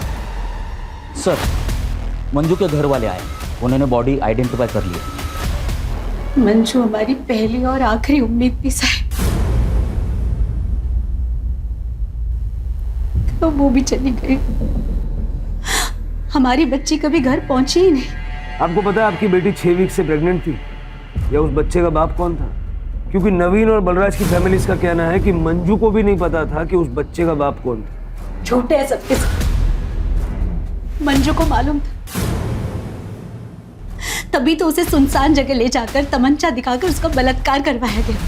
मेरी बच्ची की जिंदगी को बर्बाद कर दिया। आपको यकीन है कि ऐसा ही हुआ था? कैसी बात कर रहे हैं साहब? आप खुद भी सोचिए ना साहब, कोई भी माँ बाप अपनी बच्ची के बारे में जानबूझकर ऐसी बात करेगा? साहब, हम दोनों वहां बात करने भी गए थे उनसे, जब मंजू ने हमें बताया। बहुत हो गया, झूठा इल्जाम मत लगाना हमारे ऊपर। और हमारी बच्ची झूठ क्यों बोलेगी? हम लोग का साथ देने के बजाय तुम लोग हमें झूठा बोलते हो। लेकिन हम ऐसा क्यों करेंगे? Rape on gun point? Manju झूठ मत बोल, टेल देम ट्रूथ। कर सकते ये दोनों ने मेरे साथ गलत किया है। अरे किया होगा तभी तो बोल रही है ना। उन दोनों लड़कियों ने अपनी गलती मानने से इनकार कर दिया और उनके घर वालों ने मामले को रफा दफा करने के लिए मंजू को हर महीने 25,000 देने का वादा किया। आई बाबा, मुझे घर ले चलो ना, मुझे यहाँ काम नहीं करना है। हम जाके पुलिस कंप्लेन कर देते हैं ना। तूने सुना नहीं क्या कहा उन्होंने? 25,000 रुपए महीना। किशोर को ठीक करना है या नहीं? बेटा, बाबा एकदम ठीक कह रहे हैं, मैं तुझे घर ले जाती, लेकिन अगर किशोर को ठीक करना है ना तो तुझे काम करना पड़ेगा। मजबूरी है हमारी। मान जा। वो आखिरी बार था जब मैंने अपनी बच्ची को गले से लगाया, और दत्तू तो उसे पहले से ही परेशान कर रहा था। ये दत्तू कौन? एक आवारा लड़का है साहब, उसी एरिया का, जो जब भी घर से बाहर निकलती थी उसे छेड़ता था। एक बार तो नवीन साहिब ने भी बचाया। तो आपने पुलिस कंप्लेंट नहीं की? मंजू करना चाहती थी साहब, लेकिन बदनामी के डर से मैंने उसे रोक दिया कि कहीं काम न चला जाए। जब पता नहीं मंजू चली गई, अब हमारा क्या होगा? मेरे को तो डर है साहब, मेरा किशोर भी मेरे को छोड़ के चला जाएगा। बिलीव मी सर, मंजू बहुत हार्ड वर्किंग थी, उसके लिए बुरा लगता था, इसलिए मैं और देविका उसे घुमाने लेके गए थे ताकि उसे अच्छा लगे। फैक्ट सर, वो तो हमारे साथ एंजॉय भी बहुत कर रही थी सर। उसके बाद देखा कि हम लोग रास्ता भटक गए, फिर हम किसी से रास्ता पूछने के लिए भी उतरे। सामने एक छोटा सा स्टॉल था, फिर खाने पीने के लिए हम लोग सामान लेकर आए। देखा मंजू बहुत रो रही है और उसने कहा कि उसके साथ किसी लड़की ने ज़बरदस्ती करने की कोशिश की, और पता नहीं सर वो हमें ब्लेम करने लगी, और ये बोल के कि हमने गन पॉइंट पे रख के उसका रेप करवाया। जबकि सर उस वक्त हम वहाँ थे भी नहीं। एग्जैक्टली सर, और पूरे रास्ते हम उससे पूछते रहे कि कौन था, किसने किया, पर सर वो हमें ब्लेम किए जा रही थी। और तो और सर, घर जाने के बाद तो बहुत बड़ा बवाल हुआ। हमारे पेरेंट्स हमसे ही झगड़ने लगे और हम पे ब्लेम करने लगे। सर उस दिन बहुत गर्मा गर्मी, इसलिए हम लोगों ने डिसाइड किया कि हम मंजू की सैलरी डबल कर दें, ताकि हमारे परिवार और हमारी बच्चियों को कोई प्रॉब्लम हो। सर तब जाके उसके पेरेंट्स माने। सर उनका तो पूरा प्लान था हमसे पैसे ऐंठने का। वो उनका बेटा पता नहीं बीमार है भी या नहीं, पूरा खानदान झूठा है सर। सर आपको क्या लगता है, क्या सच है? देखो, इस वक्त कौन सच बोल रहा है कौन झूठ बोल रहा है ये बता पाना मुश्किल है। इस सारे परिवारों की छोटी से छोटी डिटेल निकल। ये ठाकुर और विर्क फैमिली के बारे में कुछ बता सकती हो? हाँ मैडम, ये हर फंक्शन में तो ये लोग सबसे अच्छे से बात करते हैं, लेकिन नीतू और मीता बहुत अच्छे दोस्त भी हैं। जैसे उनके पति की आपस में दोनों की दोस्ती है। और हाँ, वो दोनों आपस में बिजनेस पार्टनर भी हैं मैडम। मीता थोड़ा सा खराब बोलती है लेकिन सबसे सही रहती है, लेकिन वो जो नीतू है ना, वो ना थोड़ी नकचड़ी है मैडम। पता नहीं कहाँ की महारानी समझती है अपने आप को। नवीन तो एकदम अच्छा आदमी है सर, क्या कम बोलता है लेकिन एकदम फ्रैंक और ओपन माइंडेड है सर। और वो बलराज, वो तो एकदम का लेक्चर है सर। एक बार तो मैंने उसे अपने बेटे को ताड़ते हुए भी देखा था, तब से मैंने अपने बेटे को मना कर रखा है उसके अपने से बात न करे। मैम, मैं बस हाय हेलो करती हूँ आर्या और देविका से, उससे ज़्यादा मेरी कोई दोस्ती नहीं है, लेकिन वो दोनों हमेशा साथ रहती है। और मैंने सुना है कि वो दोनों साथ में पार्टी करती है और ड्रग्स भी लेती है। आ गए आप लोग। किशोर को मैंने खाना खिलाने की बहुत कोशिश की, जरा सा ही खाया उसने। आप खिला देना। ठीक है।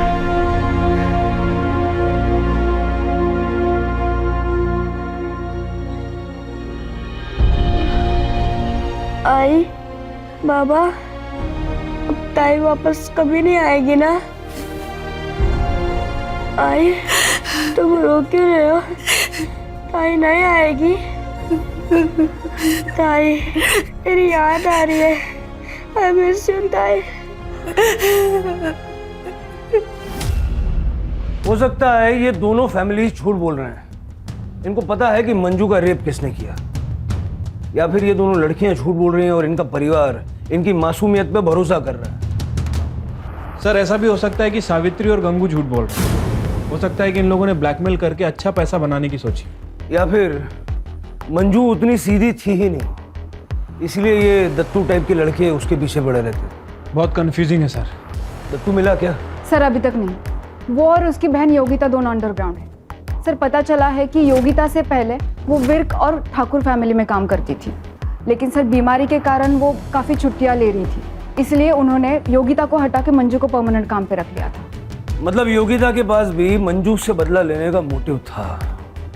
ये भाई बहन को जल्द से जल्द ढूंढो। सर, वॉचमैन यादव आ गया। ऐसा कुछ भी नहीं था साहब, आप भी उन लोगों की तरह गलत समझ रहे हो सर। वो मेरी बहन जैसी थी। बहन, मुंह बोली बहन, ये सब बहाने बहुत फालतू लगते हैं। बात समझ में आ रही है? सर कसम खा के कहता हूँ साहब, उसको मैं बहन मानता था। उसके जाते ही तूने जॉब क्यों छोड़ी? सातारा में अच्छी जॉब मिल गई थी और पेमेंट भी अच्छी थी, इसलिए मैंने वो जॉब छोड़ दी। और साहब ये तो इत्तेफाक था कि मंजू ने और मैंने साथ में जॉब छोड़ी। साहब जाते वक्त मंजू ने मुझे बाय भी नहीं किया। मंजू का मर्डर हो गया है और तुझे बाय की पड़ी है। हाँ? नीतू विर्क ने बताया कि मंजू की प्रेगनेंसी का जिम्मेदार तू है क्या? अब ये मत बोलना कि तुझे पता नहीं था मंजू प्रेग्नेंट थी। नहीं साहब, मुझे पता था। नीतू मैम ने मुझसे बात की थी जब उनको पता चला कि मंजू प्रेग्नेंट थी। सच बता यादव, तूने ही मंजू को प्रेग्नेंट किया है ना? नहीं मैम साहब, वो मेरी बहन जैसी है, पर मुझे पता है वो किसकी वजह से प्रेग्नेंट है। किसकी वजह से? नवीन साहब। मैडम 1 महीने पहले नवीन साहब ने उसके साथ रेप किया था और इसी वजह से मंजू ने उनके घर का काम छोड़ दिया था। ये बात मुझे खुद मंजू ने बताई थी। भाई यादव, मानना पड़ेगा, कहानियां बहुत अच्छी सुनाता है, लेकिन पुलिस के आगे कहानी सुनाने पे तालियां नहीं तमाचे मिलते हैं। कसम खा के कहता हूँ साहब, मुझे ये बात मंजू ने बताई थी। मुझे मंजू पे पूरा भरोसा था।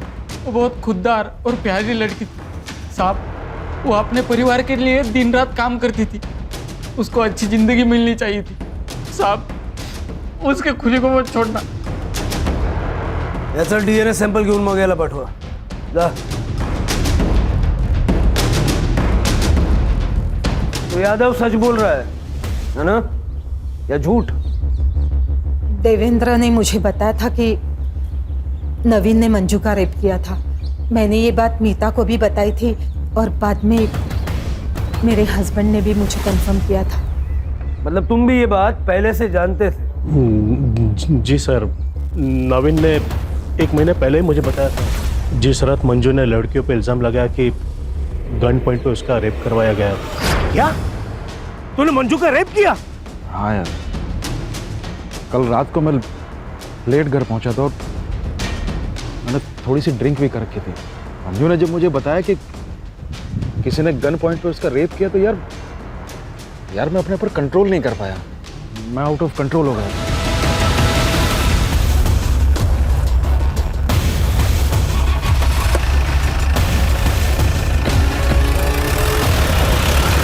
पता है, किसी के चेहरे पे तो जाना ही नहीं चाहिए। किसे पता था कि नवीन एक रेपिस्ट होगा? सर, दत्तू और उसकी बहन योगिता मिल गए हैं। गांव में छुपे हुए थे, कांस्टेबल जादव लेकर आ रहे हैं। सर, सत्यम राठी की इस लोकेशन हिसाब से 15 नवंबर की रात को वो अपने घर पे ही था और सर उसके DNA भी फीटस से मैच नहीं हुए हैं। ये यादव की DNA रिपोर्ट आई? सर वो अभी तक आए नहीं है और नवीन की DNA रिपोर्ट भी पेंडिंग है। फीटस का DNA से मैच होना बहुत इंपॉर्टेंट है नवीन से। हमें पता चला कि तुझे मंजू से प्रॉब्लम थी क्योंकि तेरे सारे काम वो ले रही थी और इसीलिए तूने उसका मर्डर कर दिया। नहीं, मैंने ऐसा कुछ नहीं किया। तूने मंजू का रेप किया ना? अपनी दीदी का रास्ता साफ करने के लिए उसका मर्डर कर दिया। बोल वरना। नहीं साहब, वो सब तो मैं ड्रामा कर रहा था उसको डराने के लिए। रेप किया? मैं तो उसको जिंदा जलाने के लिए बोलता था। तू मुझे जलाना चाहता है ना, मेरा रेप करना चाहता है ना, तो ठीक है, एक काम कर, तू ना मुझे मार ही दे, पर तू मुझसे एक वादा कर कि मेरे मरने के बाद तू मेरे भाई का, उसके इलाज का और मेरे आई बाबा के 2 वक्त के रोटी का इंतजाम करेगा। क्योंकि अगर मैं नहीं रही ना तो मेरे पीछे उनके देखभाल के लिए कोई नहीं है। बोल, करेगा तू ये सब? हाँ, मुझे मंजू से प्यार हो गया था। मैं 1-2 बार उसको मिलने के लिए गया था। मैं तुझे बहुत चाहता हूँ। शादी बनाएगी तू मेरे साथ? तुम मेरे बारे में कुछ जानते नहीं हो तो फिर नहीं पता मेरे साथ क्या हुआ है। बहुत गलत हुआ है मेरे साथ। मुझे जानना भी नहीं है। वो जो उस दिन कार में जो हुआ था उसे भूल जा। क्या? तुम्हें कैसे पता कि उस दिन मेरे साथ? हाँ, ये जो मंजू ने इल्जाम लगाया था कि गन पॉइंट पे किसी ने उसका रेप किया, ये बात सच है? हाँ साहब, जिसने उसका रेप किया था वो ड्रग बेचता है। अच्छे से जानता है अपन उसको, दोस्त है मेरा। मैंने एक बार उसको मंजू के बारे में मेरे मन की फीलिंग्स को बताया था और उसको मैंने मंजू का फोटो भी दिखाया था। तब वो थोड़ा अलग ही बिहेव करने लगा। वो मेरे को बोला कि मैं मंजू के बारे में एक बार सोच लूं, क्योंकि उसको गन पॉइंट पे मंजू के साथ रेप करने के लिए फोर्स किया गया था। साहब, ये सुनकर मैं तो सदमे में चला गया। मैंने उसको पूछा पर उसने नहीं बताया कि किसने उसको फोर्स किया। बोला कि वो कस्टमर था। कहाँ मिलेगा ये गोपी?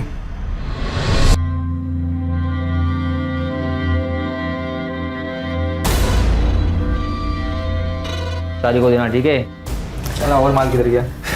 क्या रे गोपी, चल तेरे से कुछ बात करने का है। कौन है रे तू और क्या बात करना है तेरे को? वो गन पॉइंट वाला मर्डर केस है ना, उसके बारे में। साहब, आर्या और देविका सिर्फ लेस्बियन नहीं बल्कि 1 नंबर की नशेड़ी भी थी। बहुत एडजस्ट किया उन दोनों के वास्ते। अमाउंट बहुत ज़्यादा हो गया था। मैंने बोला पहले का अमाउंट क्लियर करो फिर माल मिलेगा। फिर साहब वो लोग ने 1 महीने पहले एक सुनसान जगह पे बुलाए थे साहब।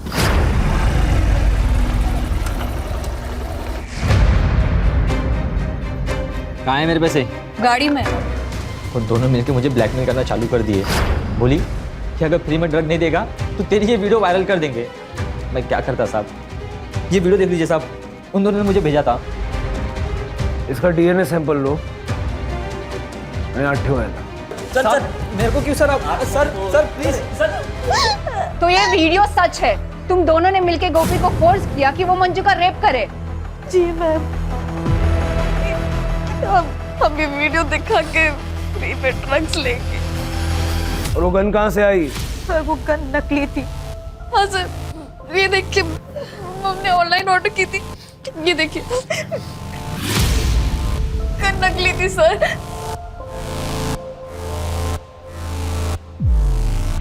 और इसके बारे में क्या कहना है सर? बच्चे क्या कर रहे हैं, कभी जानने की कोशिश की आपने? सारे माँ बाप को लगता है कि हमारे बच्चे बहुत अच्छे हैं, बहुत सीधे हैं, लेकिन बच्चों की हरकतों पर नजर रखने की जिम्मेदारी भी माँ बाप की होती है. क्यों चला तू किन्ना? चलो.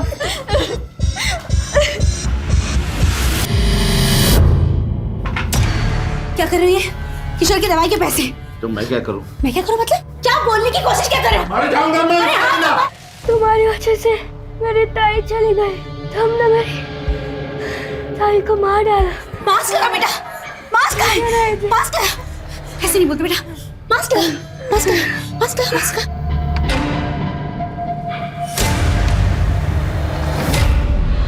सर अभी तक जितने भी डीएनए सैंपल लिए किसी के भी सैंपल फीटस से मैच नहीं हो रहे. यादव, गोपी, दत्तू, यहाँ तक कि नवीन के भी सैंपल मैच नहीं हुए. तो बच्चा किसका था और मंजू को किसने और क्यों मारा? जिस तरह से आर्या और देविका का सैडिस्टिक नेचर है, ये दोनों भी मंजू को मार सकते हैं. लेकिन पड़ोसियों के मुताबिक जिस रात ये मर्डर हुआ, ये लोग देर रात तक पार्टी कर रही थी. सिर्फ हो सकता है कि कोई ऐसा है जिस पे अभी तक हमारा शक नहीं गया, या जो हमारे सामने ही नहीं आया. सर यादव का वीडियो कॉल आ रहा है. उठाओ. हाँ यादव. सर काम से छुट्टी नहीं मिली सर, इसलिए मैं पुणे नहीं आ पाया. पर मुझे कुछ बहुत ज़रूरी चीज़ बतानी थी सर, जो मुझे मंजू ने बताई थी. वो कार में जो रेप हुआ था ना, उसके पहले वो कुछ दिन के लिए अपने गांव गई थी, और वापस आने के बाद वो अपनी माँ से बात कर रही थी. तब मैंने सुना था. आई, तू आत्महत्या करने के बारे में सोच भी कैसे सकती है? अच्छा हुआ बाबा वहाँ समय पर आ गए और तुझे वो पेस्टिसाइड पीने से रोक लिया.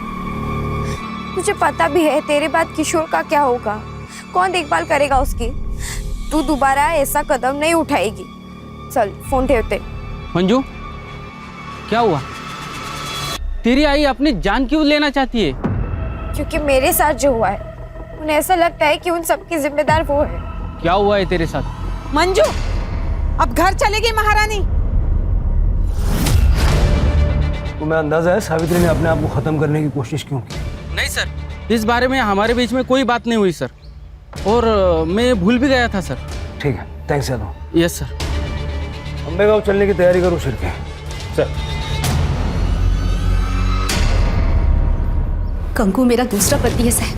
12 साल पहले नदी में डूबने की वजह से मंजू के बाबा की मौत हो गई थी. मंजू 5 साल की थी. 1 साल बाद मैंने कंगू से दूसरी शादी की, क्योंकि वो मंजू को अपनाने के लिए तैयार था. लेकिन 1 नंबर का बेवड़ा निकला कमीना. 1 महीने पहले मंजू हमसे मिलने आई थी. मैं बाजार गई थी कुछ सामान लेने. जब लौटी तो देखा मंजू, और अगले दिन वो काम पे चली गई. अब पति के खिलाफ पुलिस में रिपोर्ट तो नहीं कर सकती थी ना. फिर मुझे लगा कि मैंने अपनी बच्ची को धोखा दिया, इसलिए मैं जीना नहीं चाहती थी. लेकिन गंगू ने मुझे बचा लिया.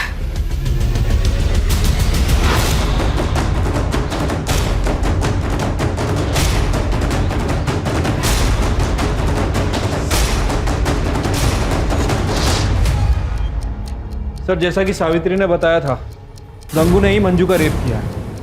सर फीटस डीएनए के लिए भेज दिया है. सर 15 नवंबर का सीसीटीवी फुटेज मिल गया है. तालाब पे जाने वाले रोड का सीसीटीवी फुटेज.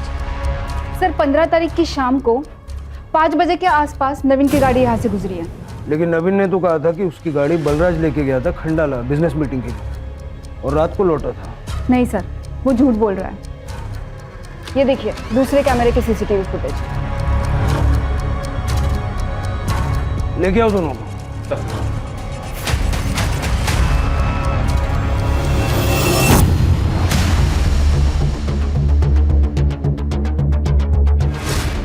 सर, मैंने शंकर को सुपारी दी थी मंजू को मारने की। नीता भाभी, मुझे अम्बे गांव तक छोड़ने के लिए थैंक यू। हाँ, इट्स ओके मंजू, और अपने पैसे के लिए चिंता मत करना। मैंने नीतू से बात की है, वो तुम्हें पैसे दे देगी।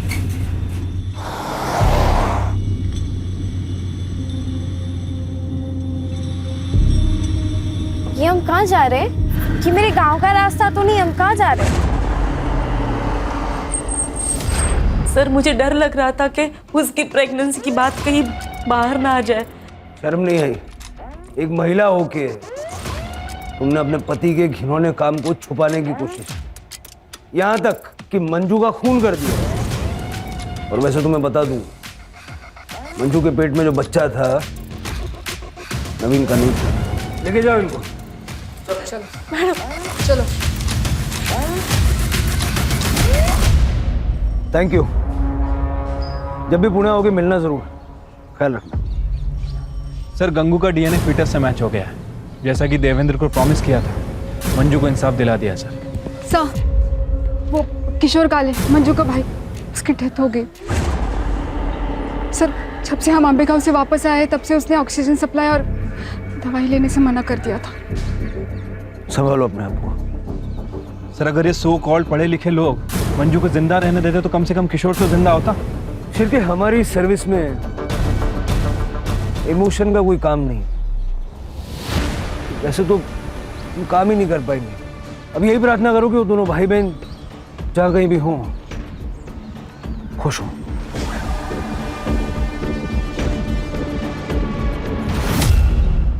क्राइम पेट्रोल्स के और भी दिलचस्प कहानी देखने के लिए हमारे चैनल को सब्सक्राइब करें और बेल आइकॉन दबाना न भूलें।